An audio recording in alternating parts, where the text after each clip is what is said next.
Aleluia! Saúdo aos queridos irmãos na bendita e na gloriosa paz do Senhor.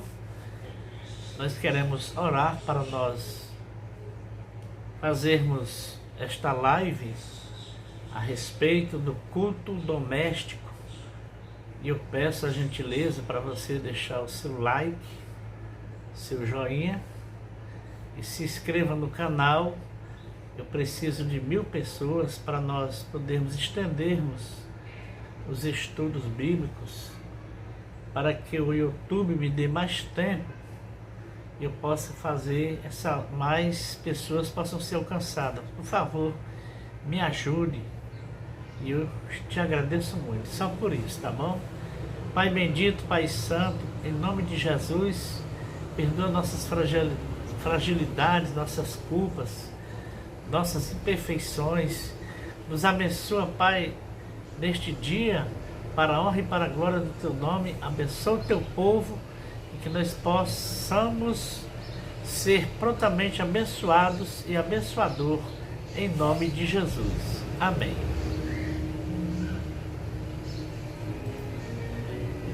Meus amados, a temática de hoje é muito interessante para a nossa meditação. A titularidade é importante, podemos dizer assim, porque nós vamos fazer uma síntese, até devido ao tempo, que eu tenho pouco tempo aqui no YouTube, né? Devido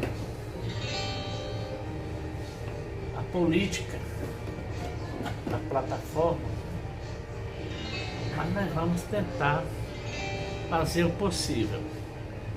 Apenas os eleitos em Cristo, que é em latim Christus, foram predestinados. Apenas os eleitos em Cristo Jesus foram predestinados. Vamos fazer aqui um paralelo de assuntos nesse sentido, lendo Romanos capítulos 8 e versículos 30. E aos que predestinou, a estes também chamou, e aos que chamou, a estes também justificou, e aos que justificou, a estes também glorificou. Então nós vamos tentar compreender o que é justificar, o que é glorificar, por que Paulo falou isso, o que Paulo queria dizer com isso, o que isso se reflete em nossas vidas, como nós devemos entender. Amados, Deus não só conheceu de antemão e predestinou os cristãos, de acordo com o versículo 29, as quais podemos ler, porque os que dantes conheceu, também os predestinou para serem conforme a sua, ou aliás, a imagem do seu filho, conforme a imagem de seu filho, a fim de que ele seja o primogênito entre muitos irmãos. O texto fala dessa forma.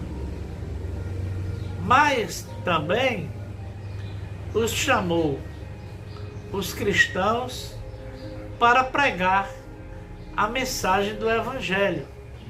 Ele não nos chamou apenas para nós sermos irmãos só entre nós, como que nós fôssemos os únicos escolhidos, os únicos que Ele tenha predestinado para isso, porque fomos escolhidos.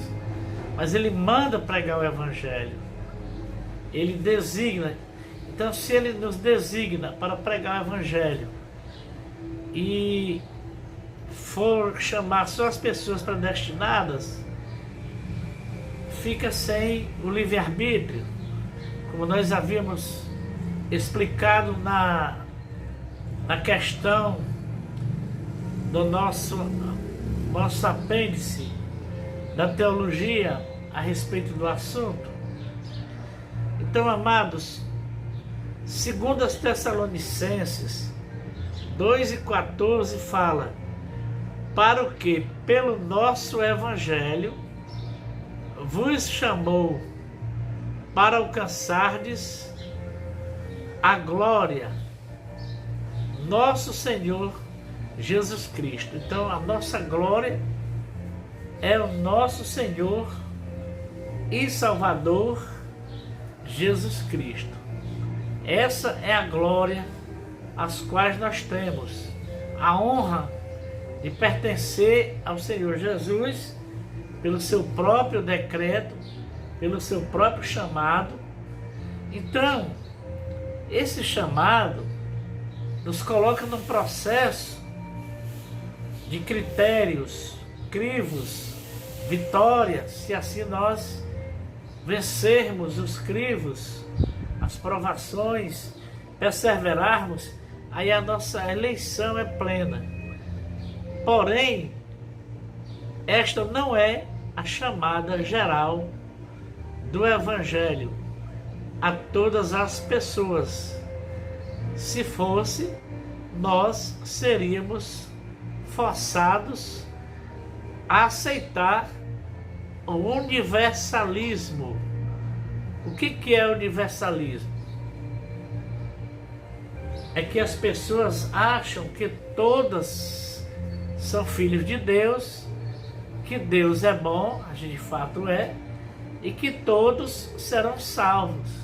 E existe até a soberba de dizer que Deus vai perdoar até Satanás e os demônios, porque ele é tão bom que vai fazer isso. Existe esse tipo de gente, esse grupo de pessoas que pertence ao universalismo. Então a visão de que todo mundo será salvo, essa visão não é bíblica, é uma visão enganadora, é uma visão que não tem nada a ver com a visão bíblica. Então, como hoje cresce muito essa questão de conceitos teológicos, muitos grupos, novos grupos, se levantam com novas doutrinas. Nós temos que ter muitíssimo cuidado para não se deixar levar, para não se enganar com esse tipo de pessoas, porque isso é um verdadeiro engano. Nós temos que ter cuidado com estas coisas. Então, meus amados, em vez disso, esses que são chamados por Deus foram de antemão conhecidos, predestinados. Por quê, amados? Porque na presciência de Deus, o Senhor sabe quem é escolhido, quem não é, e Ele deixou o livre-arbítrio para quem quiser o seu plano de salvação, porque Ele não tem uma predeterminação no sentido de, por exemplo, eu vou escolher 10 pessoas e os outros serão perdidos. Porque o Senhor veio buscar e salvar o que se havia perdido mediante o arrependimento. Então Deus os justificou, ou seja, declarou justo, né? Fez essa declaração. Essa vocação é uma referência ao trabalho do Espírito Santo no interior do coração dos eleitos de Deus. Então, nós podemos até dar um exemplo, até mesmo político, né? Político, ele se candidata e o processo da eleição começa na votação e só termina na diplomação. Se ele não tiver nenhuma ressalva, nenhum problema, ele é confirmado, porque a lei também pode incriminar se ele tiver alguma coisa que vai impedir a sua eleição, mesmo que na votação ele foi eleito, mas ele não foi diplomado. No sentido que eu quero dizer é que nós fomos eleitos, mas só a eleição será plena quando nós vencermos as tentações desse mundo e estaremos com o Senhor. Ela será plena, ela está em processo, vamos dizer assim. E alguns políticos, depois que recebem a diplomação, aí já é uma outra história, e quando o salvo está lá com Cristo, não tem mais o perigo de ter o problema de perder a sua vida. Porém, aqui nesse mundo, sim, como nós havíamos dito, ele pode perder a salvação ou ele pode ganhá-la plenamente. Então, fazendo-os ter a convicção em Cristo. Ou seja, o Espírito Santo, de acordo com Atos 16:14, ele vai trabalhar em nosso ser, formando o caráter de Cristo em nós, nos conduzindo à santificação, nos conduzindo ao amadurecimento, ao aperfeiçoamento em Cristo. Atos 16:14 diz: e uma certa mulher chamada Lídia, vendedora de púrpura, da cidade de Tiatira, e que servia a Deus, nos ouvia, e o Senhor lhes abriu o coração para que estivesse atenta ao que Paulo dizia. É um trabalho específico do Espírito Santo de Deus. Até mesmo, veja bem, que até mesmo o cristão, ele tem que perseverar para que o Espírito Santo trabalhe. Então, ser justificado significa ser declarado íntegro. Finalmente, Deus os glorificou. Embora a glorificação esteja no futuro, ela é declarada aqui no tempo passado. Todos aqueles que foram de antemão conhecidos por Deus no passado da eternidade em que Deus vive, têm certeza quanto ao futuro, de tal forma que o apóstolo fala da sua glorificação como um ato já realizado. Eu compreendo que Deus, sendo onipotente, onisciente, onipresente, ele sabe de todas as coisas, e a convicção do apóstolo Paulo em relação à soberania divina, à sua deidade, no caso Deus, e também a sua onisciência.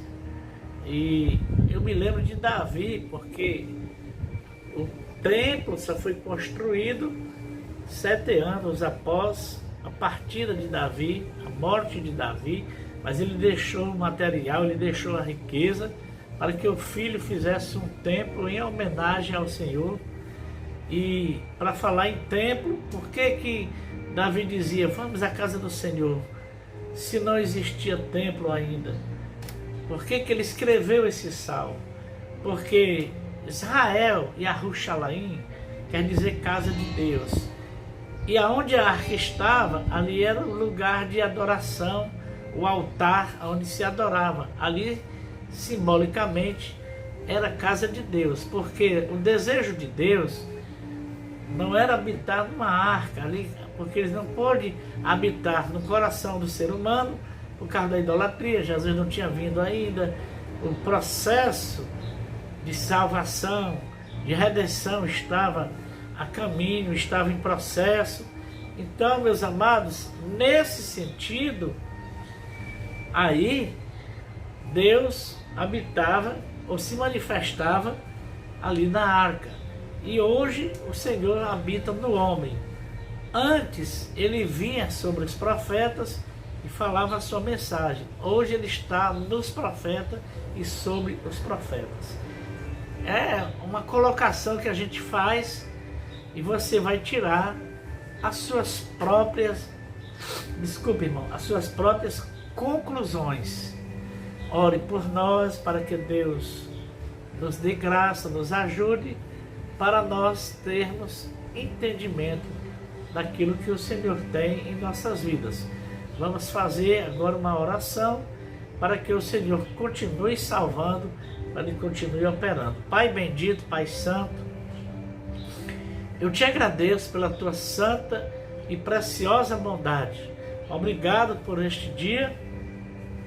Que o Senhor abençoe os teus servos, abençoe a todos, em nome de Jesus, aquele que vive e que reina para sempre.